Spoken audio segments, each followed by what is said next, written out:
You know something's broken when a man gets punished for caring too much. Teddy Bridgewater didn't return to Miami Northwestern High School looking for a coaching title, a salary, or a headline. He came back because it was home, because the same streets, the same locker room, the same cracked concrete beneath the bleachers raised him into the man the NFL once called on. And when he looked at the roster of wide-eyed, worn-down teenagers, kids who didn't always have dinner, let alone a way to practice, he saw himself. What happened next should have been a feel-good sports movie. But instead, it turned into a cautionary tale about how systems built to protect youth sports end up punishing the people who love it most. If you're into the real story and all the messy twists they don't show on highlight reels, go ahead and subscribe. And if you're sticking around to see how this Browns QB chaos plays out, you should definitely be subscribed. Bridgewater turned a broken team into state champions in less than a year. That's not coaching, that's resurrection. He didn't do it with elite resources or flashy sponsorships. He did it with sweat, time, and his own wallet. Uber rides for kids without cars. Physical therapy for players recovering from injuries. Meals for teens who hadn't eaten all day. Field maintenance, equipment, cleats. If the school didn't have it, Teddy paid for it. Let's be clear, this was never about competitive advantage. This was about survival. This was about creating stability in a system that abandoned these kids long ago. And for that, Teddy Bridgewater was suspended. Let that sink in. A man took his NFL earnings and used them to make sure high school kids could show up at practice without limping, starving, or hitchhiking. And the system told him, "You're out of bounds." Now, technically, yes, there are rules in place that limit how much financial aid a high school coach can provide. The governing body claimed Teddy violated those rules. But if you think that's really why he got suspended, you haven't been paying attention to how power works in sports or anywhere else. Because when you strip it down, this wasn't about ethics. It was about control. Bridgewater didn't wait for permission. He didn't climb the local coaching hierarchy. He didn't schmooze the right people or kneel to old-school gatekeepers. He just showed up, did the work, and won. And in doing so, he exposed every coach and administrator who had let that program crumble before him. His suspension wasn't about fairness. It was about resentment. See, high school sports, especially in places like South Florida, are political. They're about clout, pipelines, and who gets credit. Teddy messed all that up. He brought national attention to a team most of the country had never heard of. He created a brotherhood so tight it scared people used to calling the shots. And he did it all without ever making it about himself. That's what made it dangerous.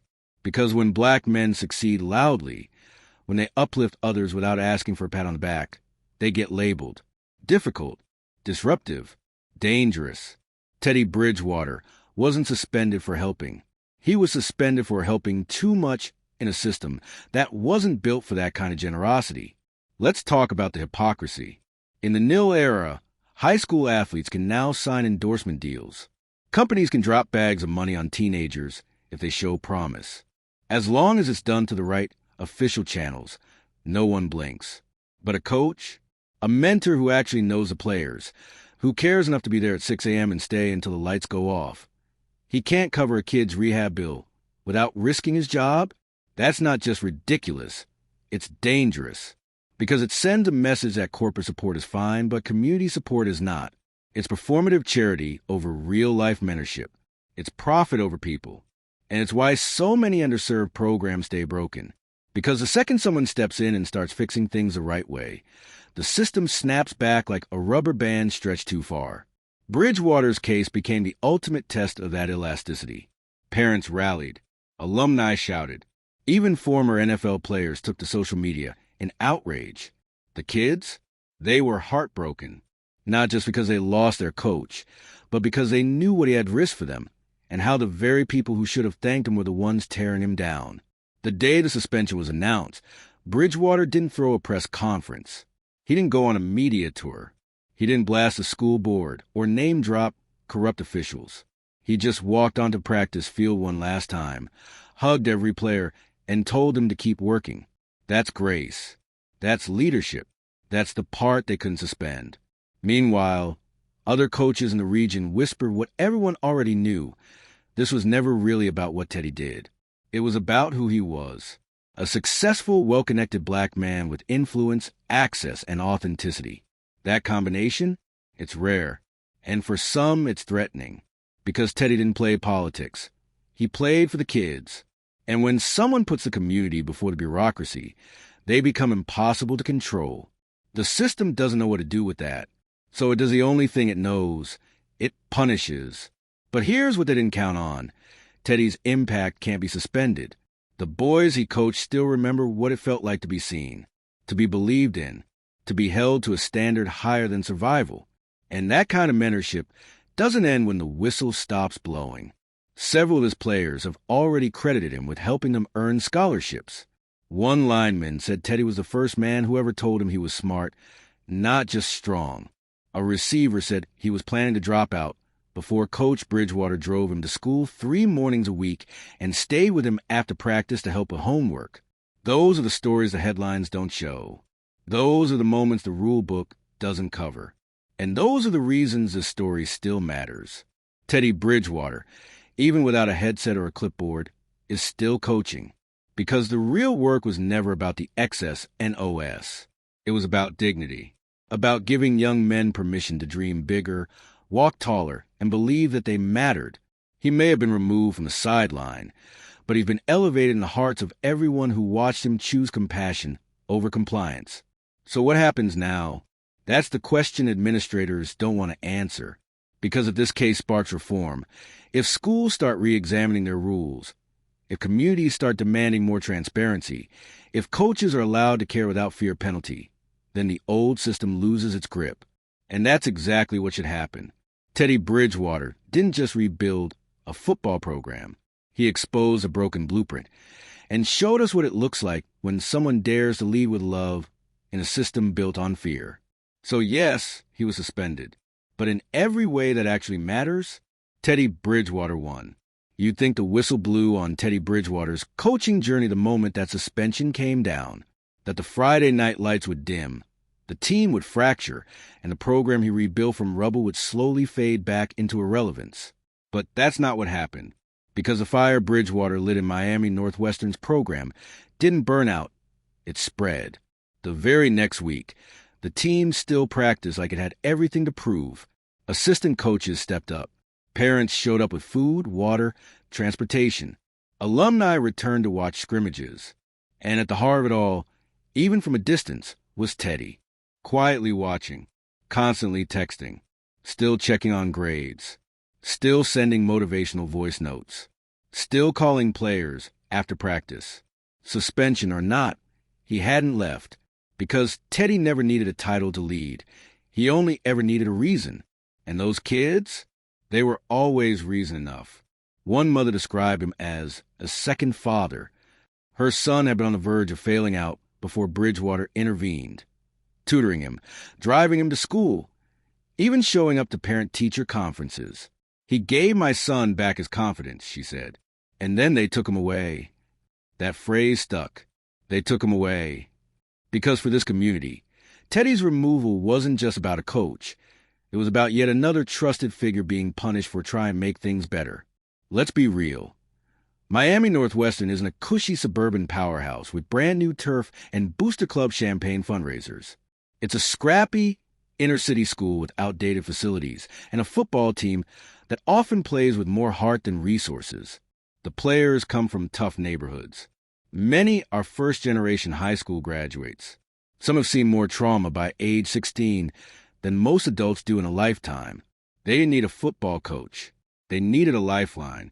And for one incredible season, Teddy Bridgewater was that lifeline, not because he threw money at the program, but because he showed up every day. No cameras, no PR crew, just a man on a mission to give kids a shot he never forgot. So when the ruling came down that he had violated regulations, the anger wasn't just about red tape. It was about justice. Parents protested. Students posted videos. Former players released statements. Even NFL veterans spoke out, calling the decision embarrassing, unjust, and out of touch. And they weren't wrong, because this is bigger than Teddy. It's about the message this punishment sends to every coach in America trying to do the right thing, that compassion is conditional, that the system favors image over impact, and that if you help too much, you'll get benched. It's a message rooted in fear. Fear of change. Fear of losing control. Fear of someone like Teddy Bridgewater, reminding the world that community can be louder than compliance. But here's the part they didn't expect. The kids started organizing. They launched a Let Coach Teddy Coach campaign, custom shirts, social media challenges, letters to the school board. What started as a few emotional tributes turned into a full-on grassroots movement. And while it didn't reverse the suspension immediately, it sparked something even more powerful, a conversation. District leaders were forced to hold emergency meetings. Local news outlets picked up the story. Community organizers began demanding a broader review of coaching regulations, asking the tough questions. Why are private donors celebrated but personal mentors punished? Why is a corporation allowed to sponsor a player, but a coach isn't allowed to buy him dinner? The silence from the school board was deafening. No apology, no clarification, just a vague statement about rules being rules. But rules, as we all know, are only as fair as the systems that enforce them. In the meantime, Teddy kept showing up in different ways. He started hosting weekend workshops off campus, teaching financial literacy, mental health awareness, and football fundamentals to anyone who wanted to attend. Dozens of kids from neighboring schools started showing up, not for clout, not for nil money, but because they heard there was someone out there who actually cared. This wasn't about building an empire. It was about building a future. And you could see it in the way players talked about him, not as a hero, not as a martyr, but as a man who told them the truth even when it hurt, who held them accountable, who refused to let them use their circumstances as an excuse, who told them again and again, "You are not what the system says you are. You are what you choose to become." One senior said, "He made me believe I could play D1, not just because of football, because of discipline, because I started getting up at 5:30 a.m. to run, because I started wanting to go to class." That's what he taught me. And for all the bureaucracy, that's what this comes down to. Transformation, not on a scoreboard. In lives. Let's talk about the real irony here. The rule book that suspended Teddy was designed to prevent unfair advantages in recruiting. But tell me, what's unfair about a man using his own money to feed kids who wouldn't eat otherwise? What's unethical about helping someone walk again after an ACL tear because a school trainer couldn't afford rehab? This wasn't a recruiting scandal. This was a system scandal. Because the same week Teddy got suspended, a 5-star high school athlete from another district signed a 6-figure nil deal with a clothing brand. The district issued a press release celebrating it. No one asked where the money came from. No one questioned who was really supporting him. Because when corporations do it, it's business. When a black coach does it out of pocket, it's a violation. That double standard? It's not just frustrating, it's dangerous. It discourages real community engagement. It tells young black coaches, sit down, shut up, and follow the rules we made before you got here. But Teddy Bridgewater didn't sit down. He stood taller than ever. And what he's done, what he continues to do, has already planted seeds across the country. Coaches in New Orleans, Atlanta, Detroit, and LA have started quietly following his model. Supporting kids discreetly, partnering with local churches and barbershops, creating sideline support networks without waiting for district approval. They call it the Bridgewater Blueprint, because at the end of the day, people are watching. And if the system won't evolve on its own, then maybe it's time for a little disruption. As the season rolled on, Miami Northwestern kept winning, not because they had the most talent, but because they had the most purpose. Every touchdown felt like a message, every one a form of protest. And every kid who put on that jersey knew what it stood for, a second chance. And isn't that what high school sports are supposed to be about? In the end, Teddy Bridgewater may never coach another official down for that team. Or maybe he will. Maybe the community will push hard enough to get him reinstated. Maybe a new rule book will be written, one that actually reflects the needs of the kids, not the fears of the adults. Whatever happens, his story is already legend. Not because he made pros out of teenagers, but because he made men out of boys. Because he taught them how to lead even when they're sidelined. How to love even when they're punished for it. How to win even when the score doesn't count. So go ahead. Suspend the man. Strip the title. Remove the headset. You can take the coach off the field. But you'll never take Teddy Bridgewater out of that community. The real shift began not in a boardroom, not in a press release, but on the sideline of a middle school football field in Opelika. A local coach, inspired by Teddy Bridgewater's story, decided to show up differently. No longer content with just running drills and calling plays, he started driving kids home, making sure they had cleats, showing up at parent-teacher conferences. He called it Teddy Time. His players knew it meant accountability, support, and belief. And within weeks, other coaches in the area were asking him how they could implement it too. Because when systems fail, communities adapt. Bridgewater's name, once headline news because of suspension, had morphed into something much bigger. It had become a verb. To Teddy, now meant to care more than you're supposed to give even when it breaks the rules, to lead without waiting for permission. Across Florida, then slowly across the country, his story took on a life of its own.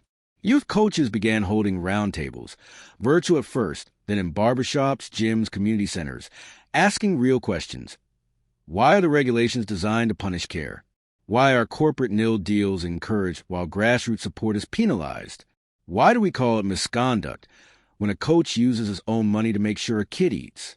A fire had been lit, and it wasn't going out. Meanwhile, the students at Miami Northwestern were still showing up, still playing, still pushing.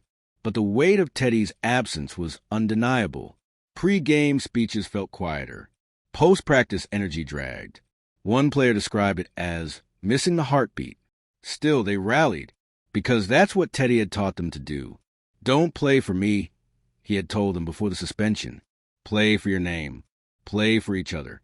And don't let this system break your spirit. They didn't. In fact, they started winning bigger. The local papers tried to spin it as a motivated underdog story, but everyone close to the team knew the truth. This was a response. This was resistance. Every touchdown was a letter to the district. Every win was a protest sign. And slowly, the noise became too loud for even the most stone-faced bureaucrats to ignore. By December, national outlets were covering the controversy. Not just sports shows, but morning talk shows, political commentators, and civil rights advocates. The question wasn't just, did Teddy Bridgewater break a rule? The real question became, why do these rules exist in the first place? And who do they serve? One segment on national television hit hardest when a host held up a still image of Bridgewater, arms around two players after playoff win, both of them crying, and simply asked, "This is the man you suspended?" The silence said everything. But while the media buzzed, Bridgewater stayed grounded. No grand interviews. No public statements. Just the same steady presence, checking in with players, showing up to youth clinics, and quietly mentoring younger coaches on how to lead with both backbone and heart. He was becoming something the sports world rarely sees, an unbranded hero. No sponsors. No logo deals. Just impact. And that authenticity hit a nerve, especially among the next generation. High school players across the country began writing letters. Some sent videos.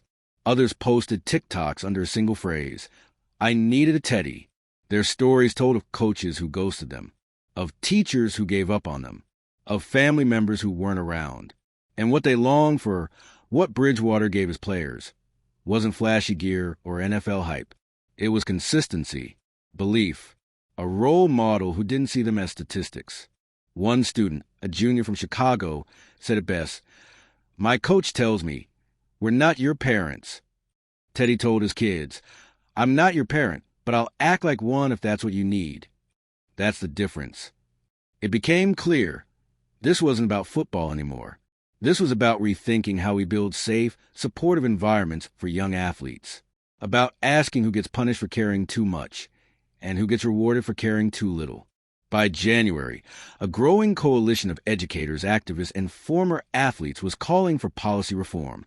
They demanded updates to high school athletic codes that would allow coaches to provide basic support, transportation, meals, supplies, without penalty if district funding is insufficient. Distinguish between personal goodwill and improper recruiting. Create a review board with community representation to evaluate violations through an equity lens. Introduce mandatory cultural competency training for athletic directors and compliance officers. For the first time, real conversations were happening around ethics in amateur athletics.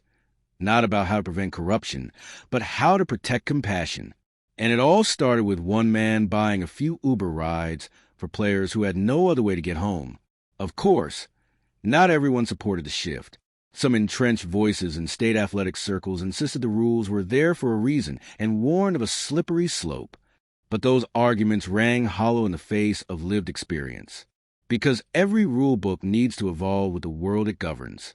And this world, it's hurting, especially in under-resourced schools where coaches often double as counselors, big brothers, and security guards, where one ride home might be the difference between a future and a felony. Teddy Bridgewater understood that. He didn't learn it in an NFL film room. He learned it in Liberty City long before the cameras, long before the fame. He learned it when he was a kid who was that statistic, and he never forgot. That's why his players loved him. Not because he was a local legend, but because he remembered. He remembered what it felt like to walk to practice hungry. He remembered what it meant to be doubted because of your zip code. And he remembered what it meant when someone chose to care anyway.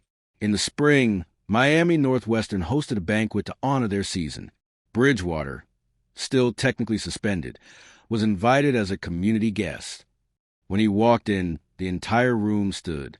Not in silence, but in thunderous applause. Some clapped, some cried. Others just watched in awe, because this was the man who gave them more than football. He gave them dignity. And when he stood up to speak, it wasn't a call-out. It wasn't a rant. It was a promise. "I'm not done," he said. "They can bench me, but they can't break what we built. You're not just athletes. You're builders. You're kings. And this isn't the end. It's just the first chapter." That speech went viral, not because of its fire, but because of its grace. And in that moment, everyone understood this was bigger than Miami, bigger than football, bigger than Teddy. This was about a new model, a new standard, a new kind of leader, one who doesn't flinch at pushback, doesn't fold under pressure, and doesn't apologize for loving too hard. Teddy Bridgewater got suspended for doing the right thing. But that suspension may have sparked a movement. And one day, when the rule books are rewritten and the old guard steps aside, they might look back and say, this is where it changed.